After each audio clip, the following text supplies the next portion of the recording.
Good morning, student. Welcome to your biology class. I am your educator Amandeep Kaur. Today we will start chapter 4, the ecosystem. We find different types of plants and animals, and they all live in different places.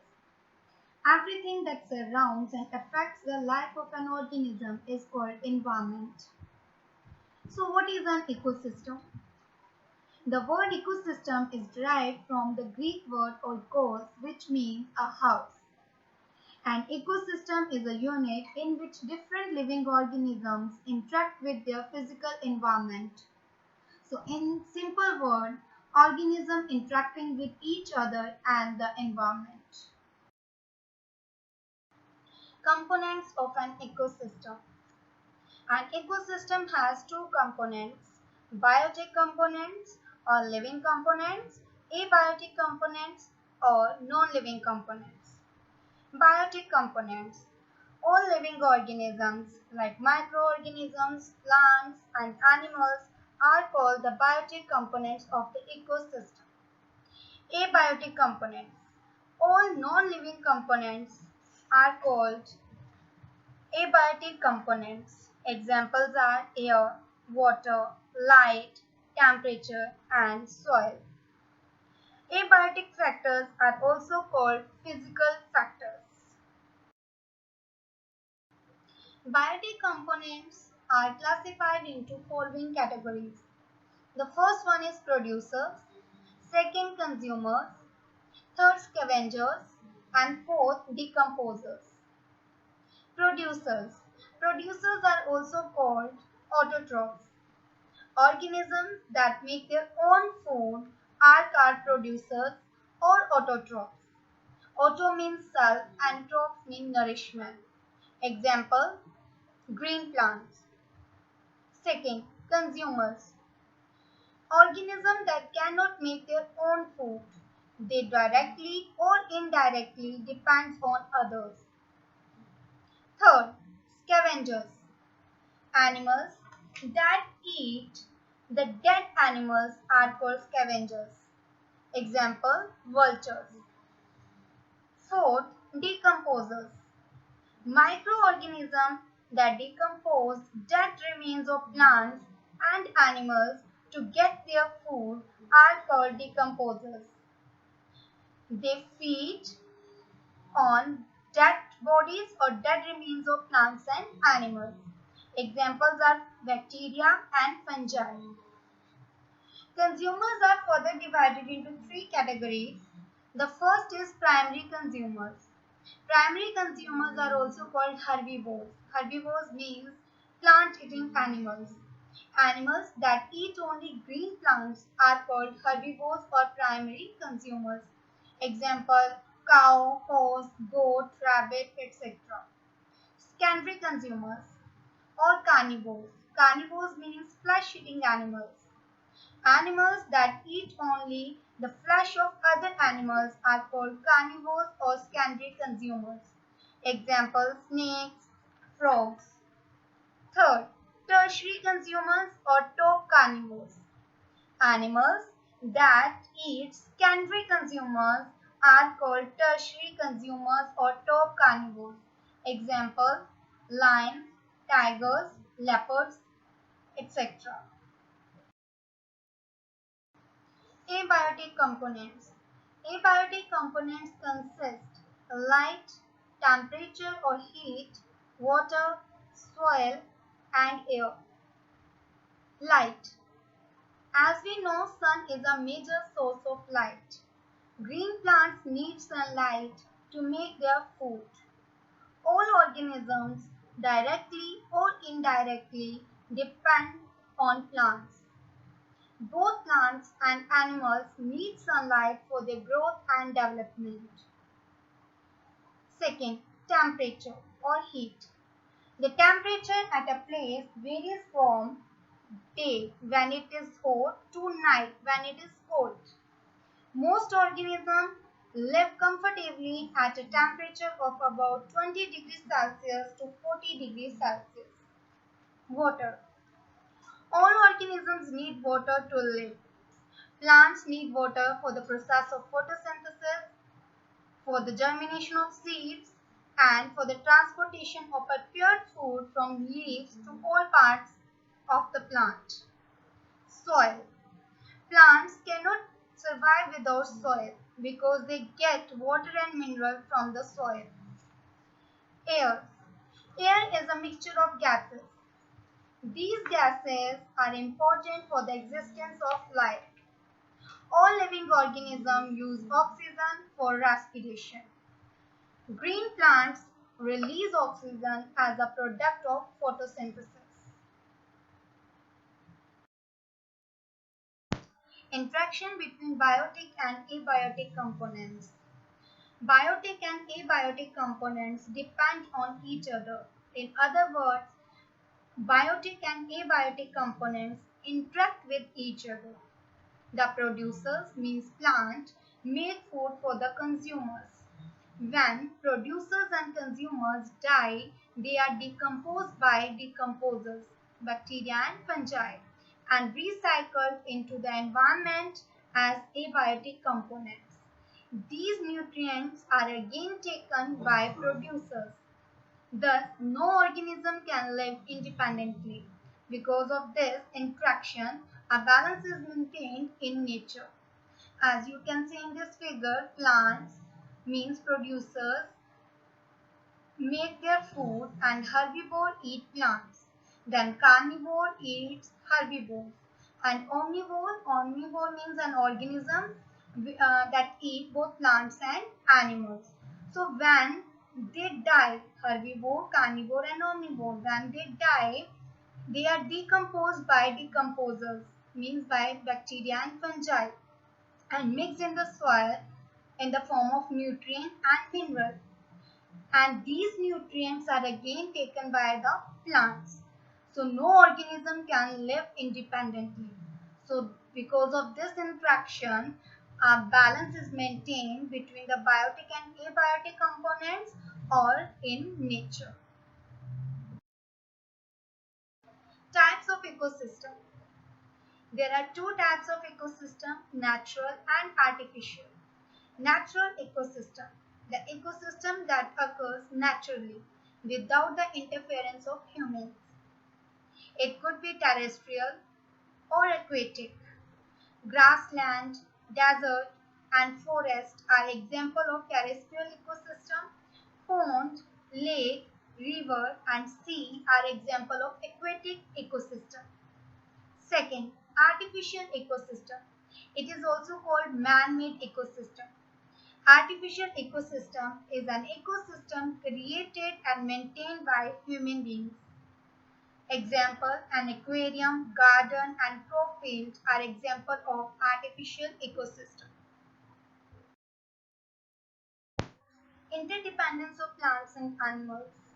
Both plants and animals depend on each other and abiotic components to survive. First part, dependence of animal on plants. Animals directly or indirectly depend on plants for their food. Second, tall trees give shelter to various animals. Example, most birds make their nest on branches of trees. Animals like monkeys and apes live on trees. Third, plants produce oxygen during photosynthesis, and this oxygen is utilized by animals for respiration. Second part, dependence of plants on animals. Animals produce carbon dioxide during respiration, and this carbon dioxide are used by plants for making their food by the process of photosynthesis. Second, some animals help pollinate flowers. Pollinate flowers means transfer of pollen grain from anther to the stigma of the flower. Examples are butterflies, honeybees, birds, and bats. Third, some animals help in the dispersal of fruits and seeds over large area. Fourth, animal excreta. Excreta means waste matter, and their dead bodies get decomposed and convert to humus. The humus acts as a manure and provides nutrients for the growth of plants. Types of interdependence. Living organisms are interdependent in many ways. First, symbiosis, parasitism, and predation. Symbiosis. Symbiosis is a kind of interaction or relationship between two organisms in which both the organisms get mutual benefits, means equally benefit. Example, lichen consists of alga and fungus. In this, alga provides food to fungus and fungus provides protection, water and mineral to the alga. In this, both the organisms get mutual benefits. Second example of symbiosis is Rhizobium bacteria and Leguminous plants. Rhizobium bacteria live in the root of leguminous plant. They take the atmospheric nitrogen and convert it into nitrates. And this is taken up by the plants, means leguminous plants. And in turn, the leguminous plants provide food and shelter to the Rhizobium bacteria. Second, parasitism.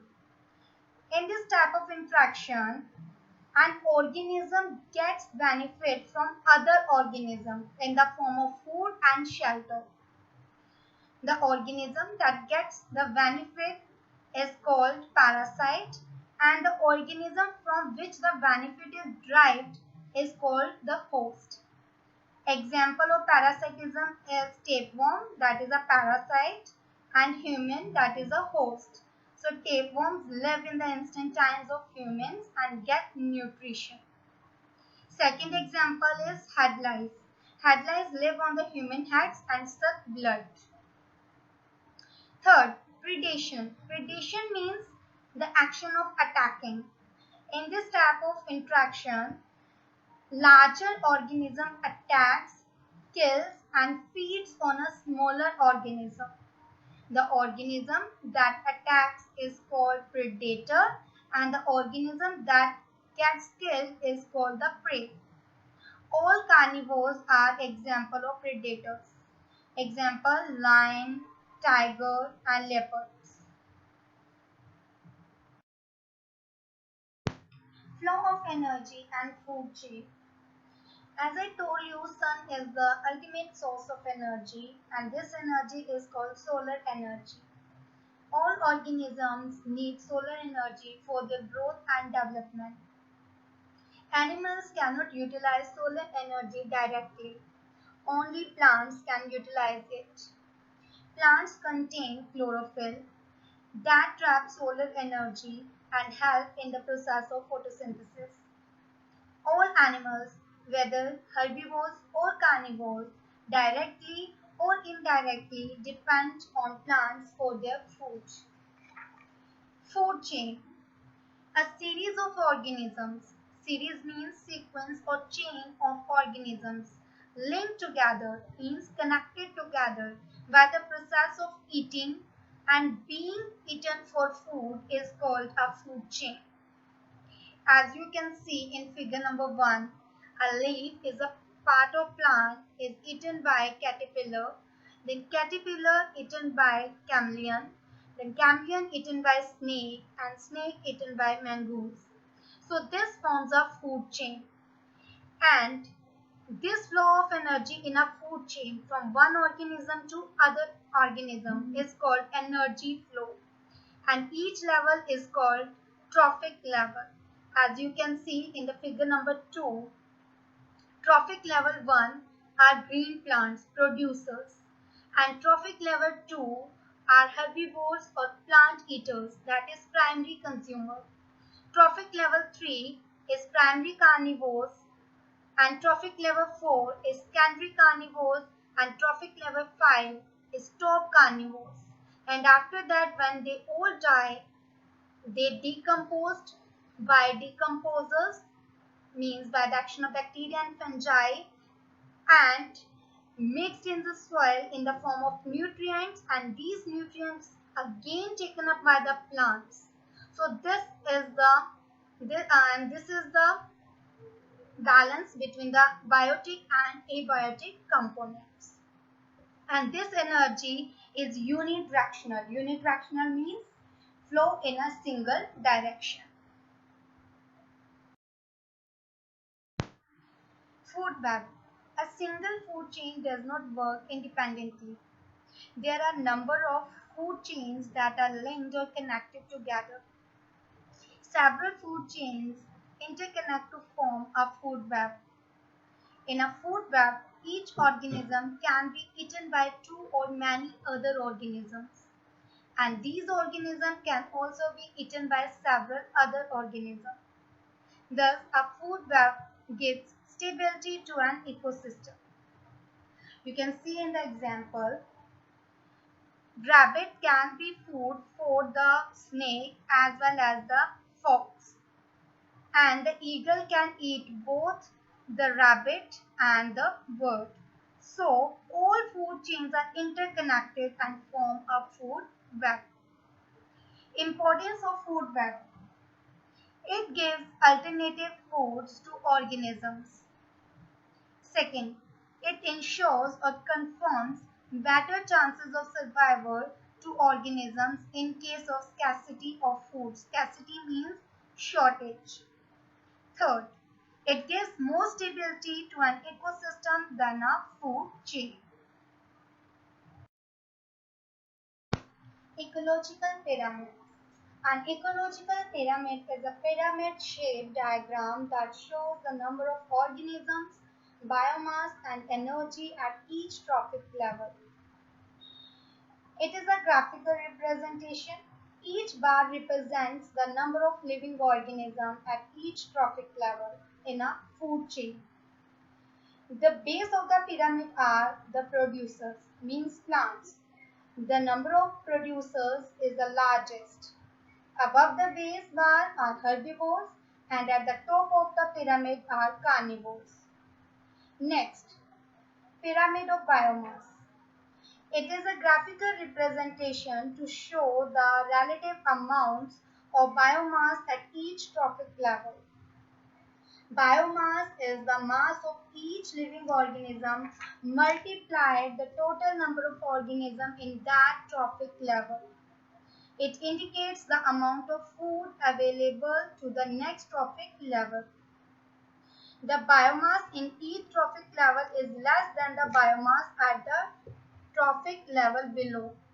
At the base are the producers, means plants, have the maximum biomass. The next bar has herbivores that have less biomass than the producers. And the top are the carnivores that have the least biomass. Last topic of the chapter is forest ecosystem. Forest ecosystem consists both abiotic and biotic components. The abiotic components of a forest are soil, water, air, and sunlight. The biotic components are the producers, that is plants, and the consumers, that is animals. Flora. All plants that grow in a region are called flora. Fauna. All animals that live in a region are called fauna. Types of forest. The first one is tropical evergreen forest. Rainfall in these forests is more than 200 centimeters. Climate is warm and humid. Soil is very rich in minerals and humus. They are found in Andaman and Nicobar Island and Western Ghats. They do not shed their leaves at one time, so they are called evergreen forests. Example of flora means plants, ebony, shisham, and example of fauna means animals, leopard, monkey, and snail. Tropical deciduous forest. They are found in the northern and eastern part of India. The trees shed their leaves in dry season of the year, so they are called deciduous forests. Example of plants means flora, salt, tea. Example of fauna means animals, bear, and bison. Third, temperate deciduous forests. These forests are found in cool and rainy regions such as Western Himalayas. These trees shed their leaves during winters and grow back in the spring. Example of plants, pine, oak, and example of animals, deer, wolf, moth, and fox. Coniferous forest. These are found in regions with low rainfall and very cold and harsh climate. The leaves of these trees are smooth and needle-like. They remain green all year around. Example of plants, pinus, fir. Example of animals, deer, goat, bald eagle, and bear.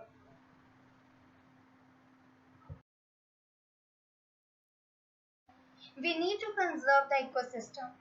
Ecosystems are essential for our survival. They give us food, clean air, and fresh water. All living organisms need other organisms in one way or the other. An ecosystem is healthy when we have more and more plant and animal species in an area. With increased industrialization, our natural resources are rapidly exhausting. Rapidly means fast and exhausting means wipe out or drain. Climate change, diseases, extinction of wildlife, extinction means disappearance, and shortage of both food and water are some challenges faced by us due to changes in the ecosystem. Thus, it is essential for us to restore and conserve our ecosystem. I hope this video helped you to understand the ecosystem in a better way. Thank you.